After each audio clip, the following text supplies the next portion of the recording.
Hello, hello, everyone. Happy Saturday morning. It is January 11th. Although it feels like it's just right after the holidays, I'm still getting over my holiday food.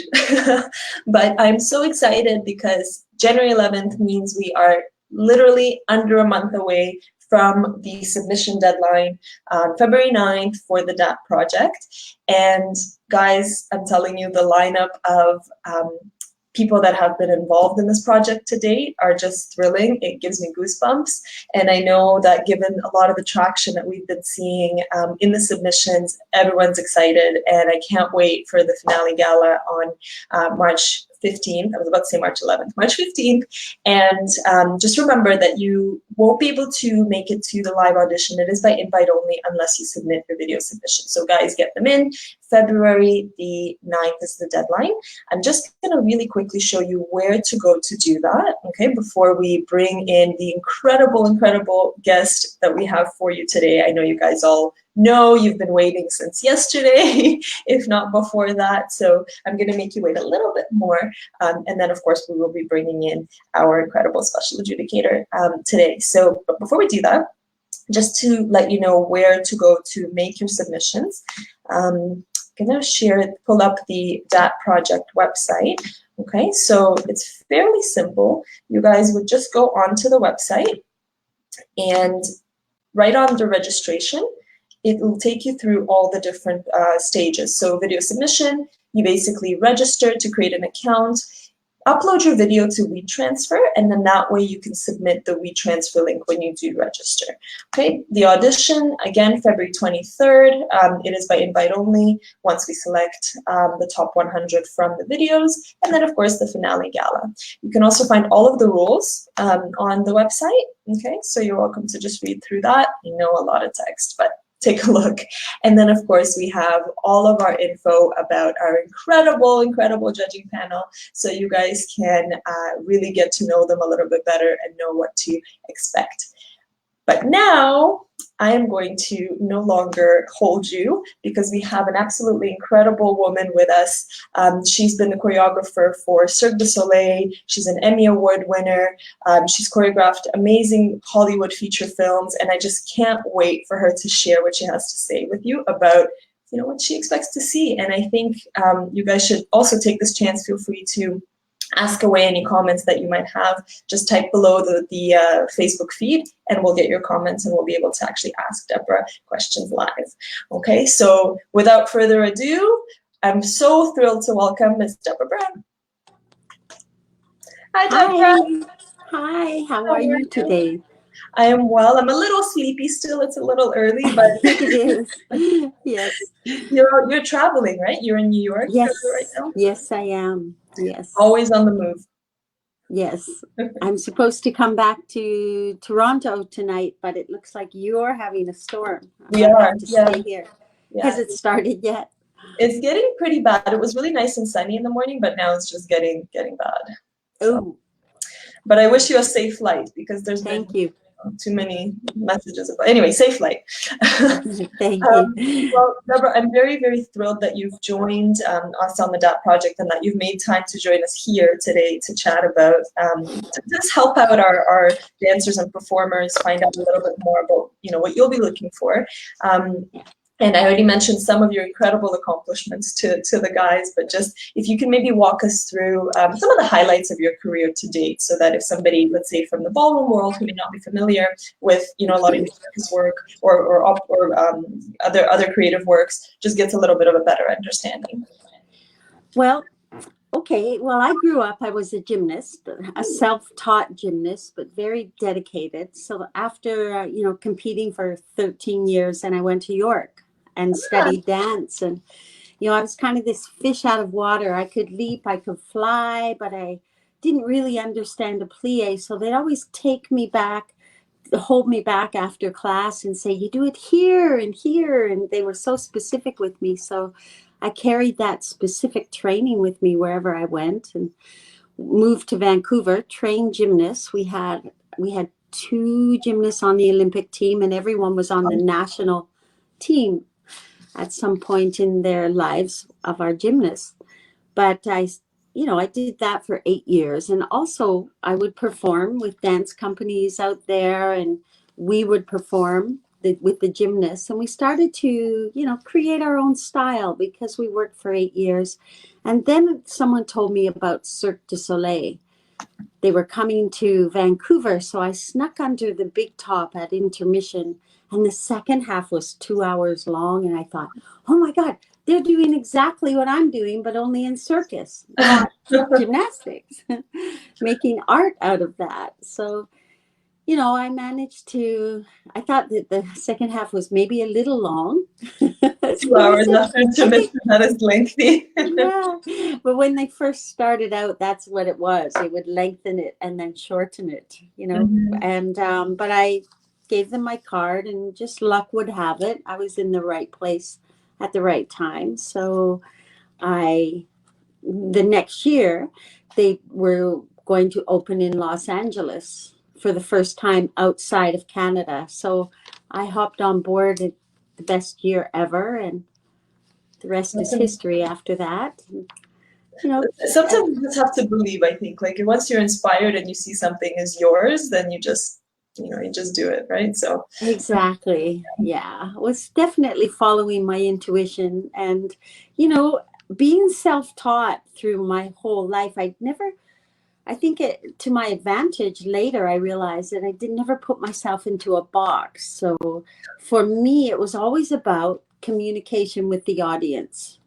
What kind of audience can we have, you know, and exploring different audiences, and how to bring the audience with you when you perform, which is something that's really important to my work and when I see other people's work as well. So and, you know, take a tip, pay attention to what Debra's saying, right? Maybe yeah. feel something. And I think from what's incredible with your experience, and again, guys, you can read all about Debra on the Facebook and also the website. But you've done works, you know, for live stage shows, Cirque du Soleil, of course, being a big one.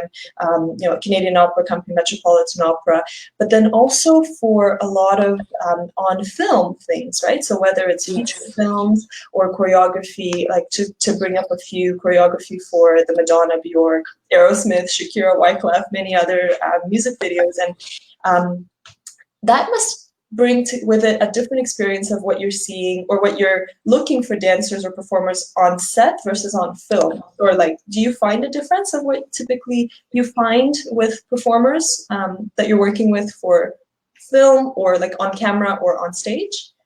Well, definitely camera is very different because it's more close up. You know, it's a lot more subtle than on stage, for sure. You have to change the look, you have to change the way the posture is many times, and all depends on what is the angle that the camera is taking. Yeah, that was an interesting experience to switch to camera. Yeah. And yes, and yeah, definitely very different for film. I guess, do you find that sometimes maybe in stage there's things that you can still kind of get away with, but on camera it is you cannot. That's it. You cannot. That's you right. cannot. It's impossible. I always, even on stage, I always like to say, let's pretend it's a movie.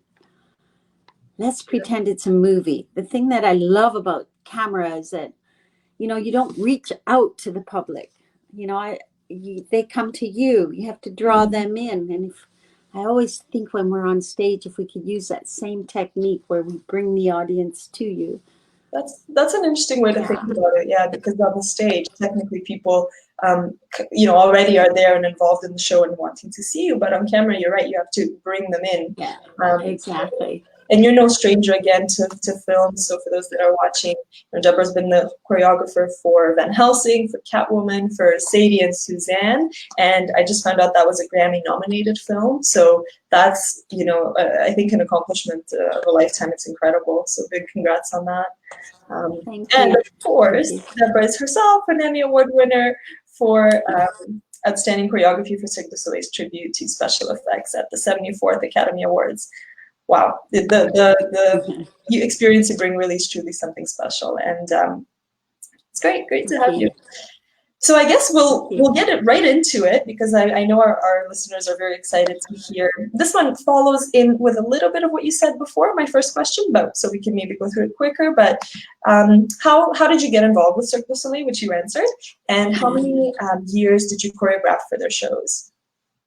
I was with Cirque Du Soleil for 30 years. Wow. And I think I choreographed, I would say approximately there's 14 shows. I think I did maybe 11 full shows, and then parts of other shows, and, maybe one act or two acts in other shows. Yes. What did you find was most challenging about working with Cirque in terms of from a choreography perspective? Well, when I first started in collaboration with Franco Dragone, who was there, and for the first 11 years it was with Franco, and actually the first 13 years was with Franco. And when we first started, he didn't speak English and I didn't speak French. I remember the first question that he asked was, "Where do you born?" so I, everything was in French back then, and I would sit very attentively pretending I understood everything in 3-hour meetings. And so we learned to trust each other because we showed each other on stage. So we learned trust, and it was not word-based. And I think that we spent our whole career, maybe he would give me one word, for QUIDAM, a creation of that Cirque show with that magnitude of depth. The one word was simplicity.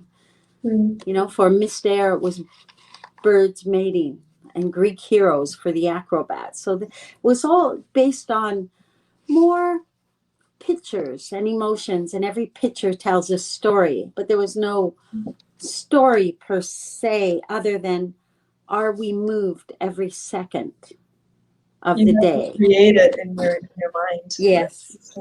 Yeah. And we created all of those shows pretty much in the here and now, right there, then and there with the artists. And, our main rule was that we had to bring out all of the talent of them. And so if we had a plan in our head for rehearsal and their talent suggested something else, we had to take a complete angle and turn right, not left. And so I learned about spontaneity and using your intuition.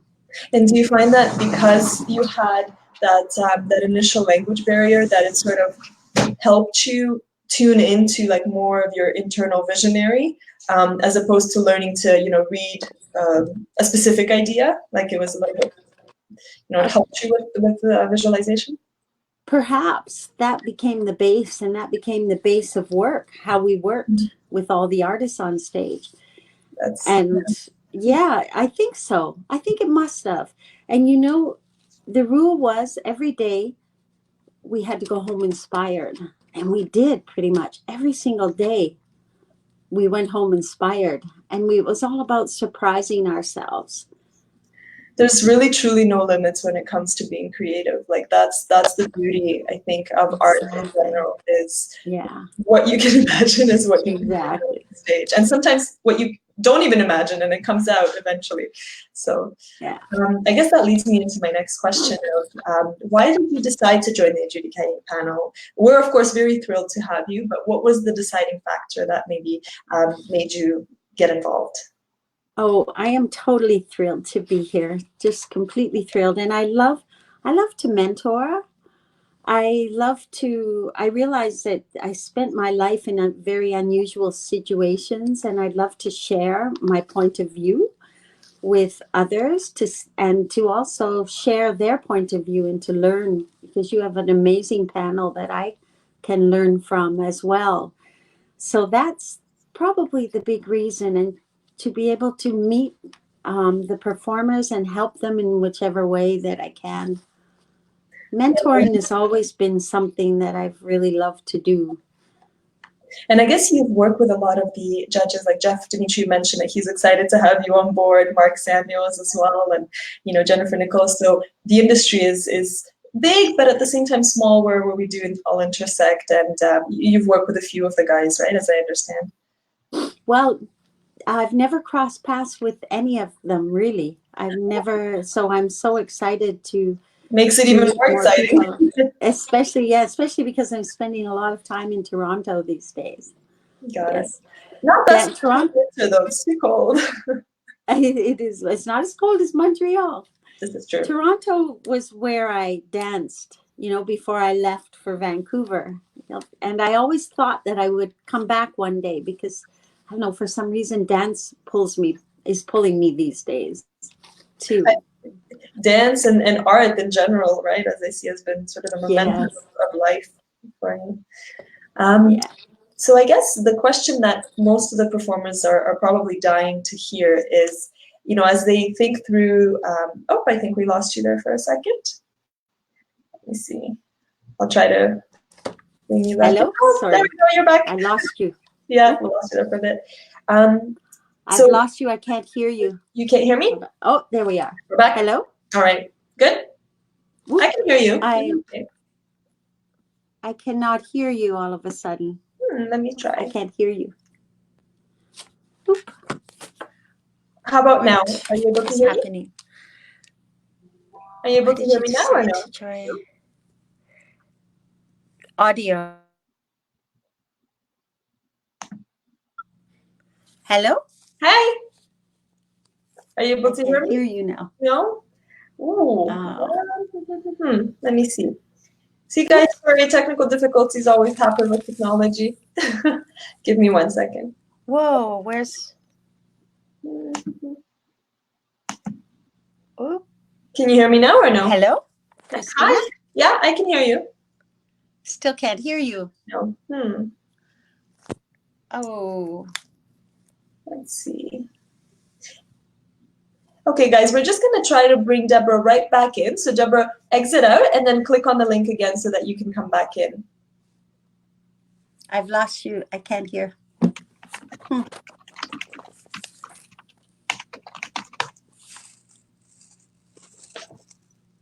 Click on the link to come back in. Click on the link to come back in. Okay. All right. I will. I'll click on the link to come back in. Okay, guys, so we're going to get Debra back in very shortly, just a few technical difficulties. But while we wait for Debra, I wanted to just once again remind you of what the DAT project is. And we're going to have Debra right back with us in a moment. Oh, I think she's back. Never mind, we're good to go. Hi, can you hear me? What happened? Yes. All Sorry right. about that. That's okay. Okay. We can't expect technology to work perfectly sometimes, so it's okay. So where were we? Oh, yes. Okay. So the question that everybody's been really asking, and I think waiting to ask, is what do you hope to see from performers that are submitting for the DAT project? Okay. Well, obviously, clearly, a good technique. Technique is very important. I'm very much of a technician myself, and also I'm looking to see that they inhabit their own body and that they live inside their body, and that I can see them through their eyes. I look a lot at the eyes to make sure they're present. The eyes are the mirror of the soul, and I want to be transported from the minute they start, not like 20 seconds later, but from the very minute they start, because once you start, that's a moment that the audience should be drawn in, that we should be drawn to their performance, because after you start, when is the point that we come in? So I'm looking for, and in order to do that, there has to be a sense of poetry. It I don't have to understand their story, but I will feel that they have a mission or a story, or every picture tells a story. It doesn't have to be an exact story. So yeah, I'm looking for that. I'm looking, being someone that has created, considering the audience along the way. I think the performers should consider that. Does it draw in an audience what they're doing? Because it is in some way a commercial platform. And also transitions, looking at transitions. Big time. Sometimes there are big moments and then transitions where the performers are thinking about the next big moment. Mm-hmm.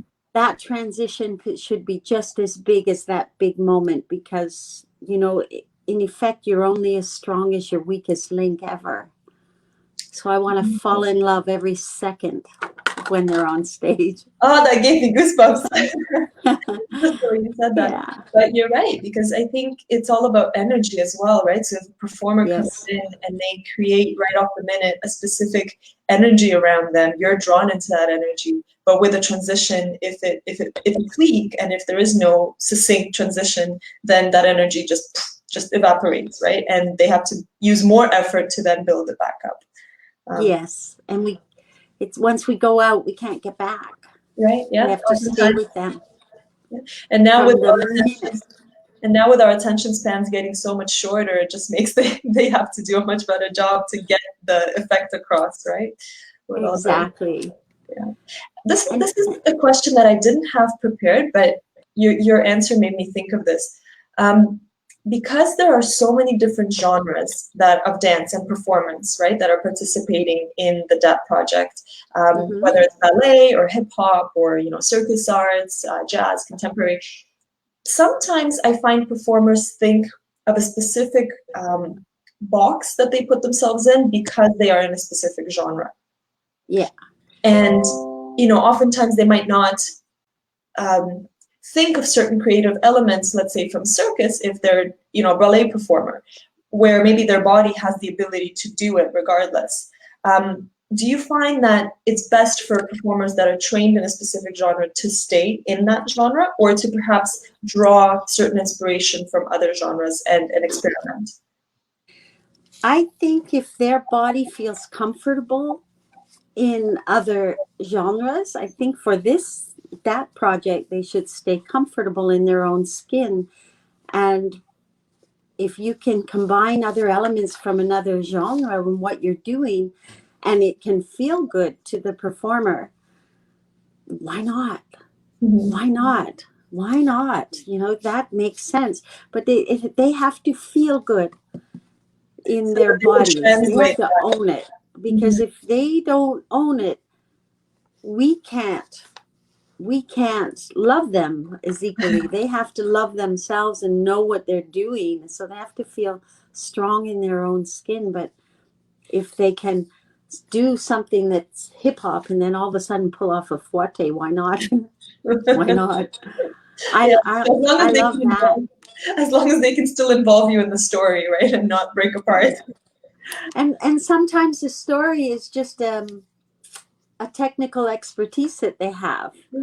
If they believe in it. And sometimes I learned everything I needed to know about dance from an Italian walking Fellini film, you could say. Remember Fellini, who was a filmmaker? That was he was Franco's hero, so I heard a lot about him. And I always think one day she came to my studio and she said, "Debra, I'm going to dance for you." And she turned her head and then she looked back and she just looked at me.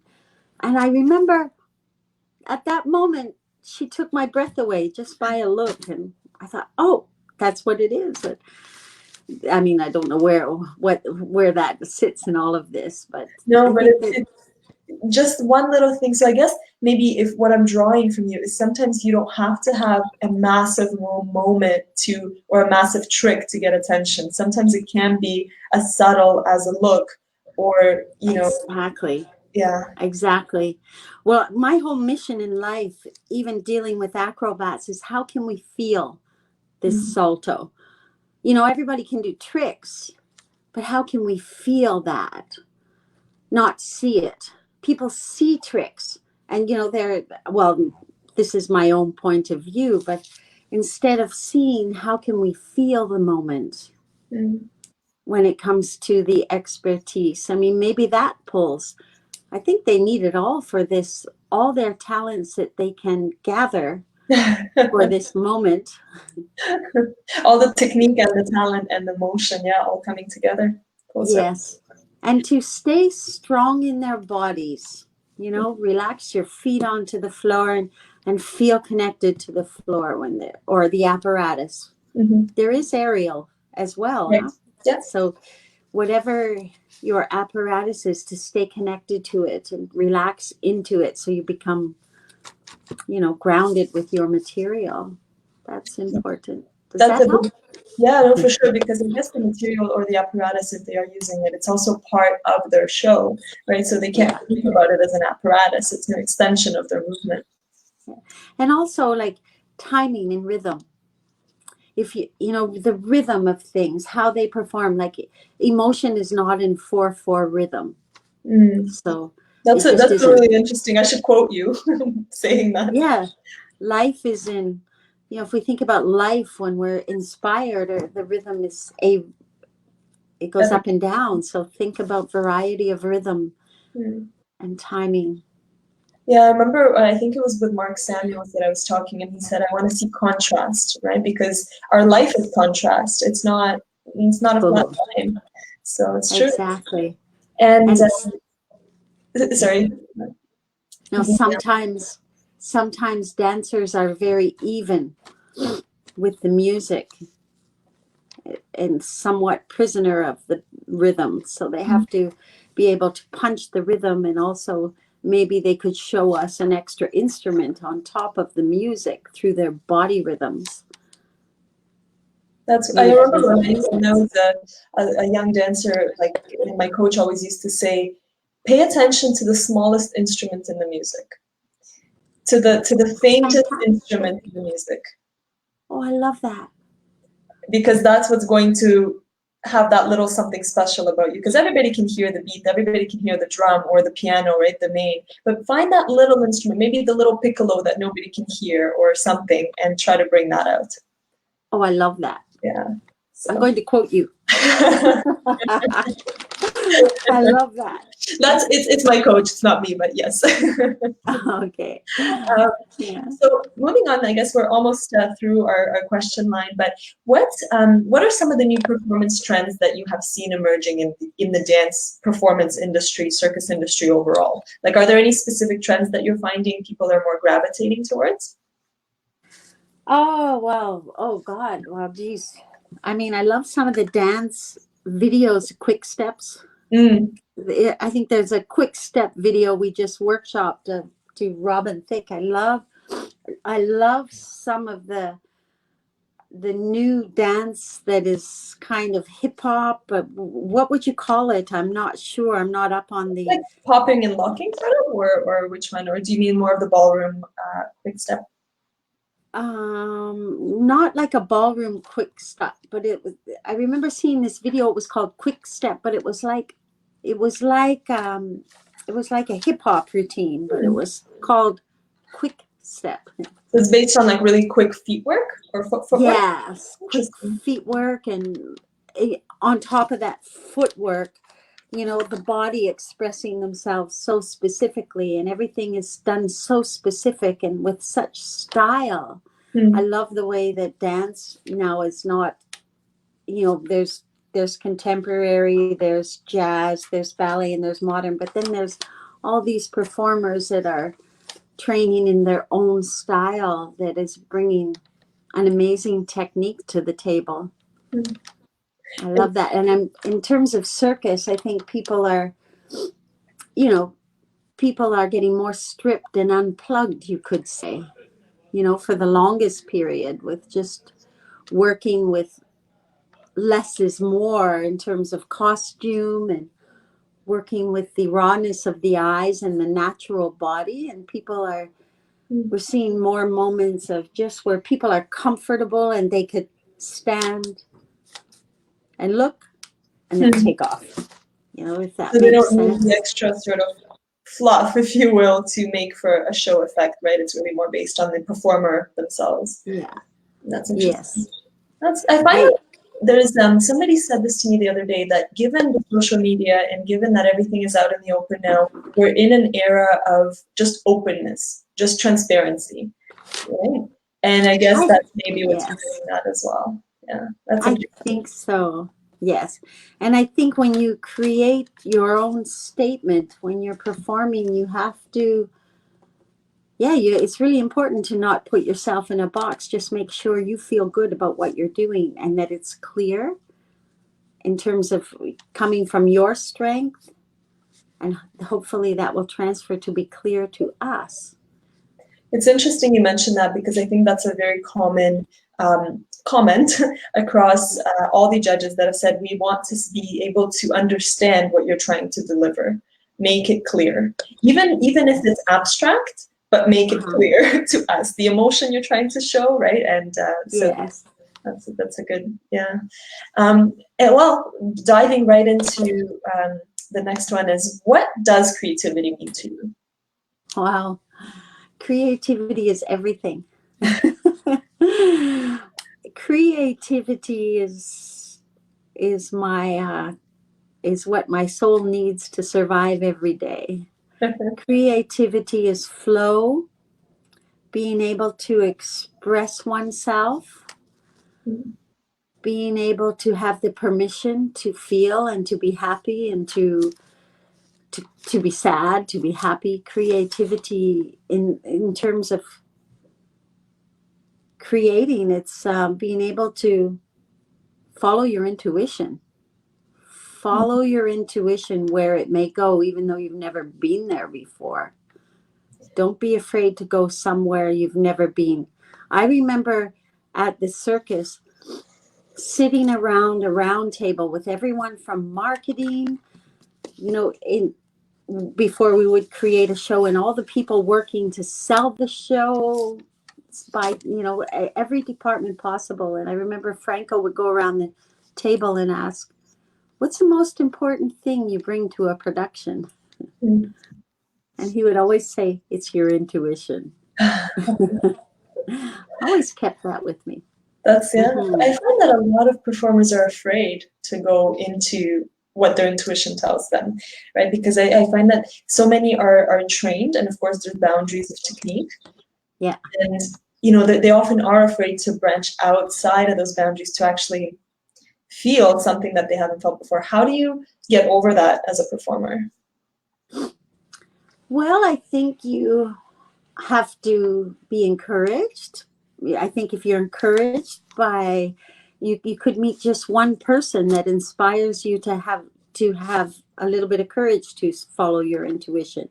And then that situation may lead to the next. It's difficult to know how. I think by us discussing this right now, perhaps one performer may think about that, and it might help them to connect two styles together. I'm sure we've all felt those feelings where we've been in a box before and we were not authentic to ourselves. We were following too much what the outside is giving us. I know that I have in my life followed those, and then it brings me back to myself to reflect on what I believe in order to move forward. And you know it, because if you're not authentic to yourself, which is listening to your own intuition, there's a limit how you can make work what you do. It keeps moving. Do you find that there's a relation if you feel that you're not following your intuition, therefore your energy changes, right? And the way that you translate that to somebody else changes. Yes, doesn't it? Yeah. Every time. And we can tell. You guys can tell. Yes, and maybe we can't tell, but we can feel.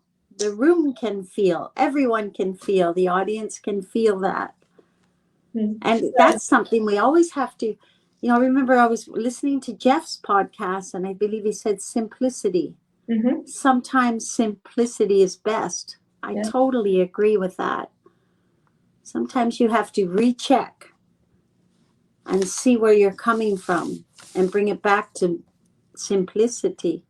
No, it's a lot of food for thought, I think, for performers, and whether it's for DAT or whether it's for their own works or whether it's for other areas that they're involved with, productions or whatnot. I think what you're saying should resonate across the board for whatever they're involved with, right? And so just to summarize, correct me if I missed anything, but guys, keep in mind the eyesight, right? So the energy that you're sending through the eyes, the expression that you're sending through the eyes.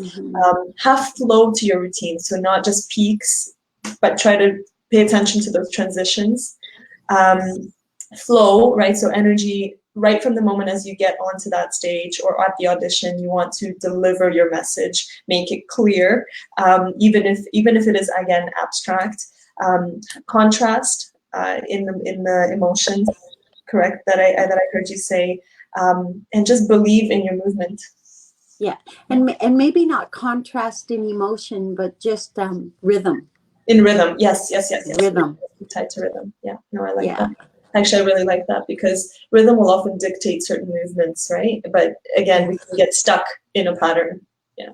Yes. Very right. Well, thank you, Debra. I think it's been fantastic. Thank you. There's so many helpful tidbits that you've shared, and I just want people to know that they can also find you on Instagram, right? So if they would like to follow your works, and guys, you're welcome to get in contact with Debra there.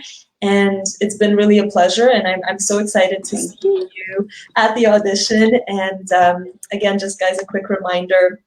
February 9th is the deadline. www, that's the website. Basically, you can go to register, and yeah, can't wait to see you, everybody there.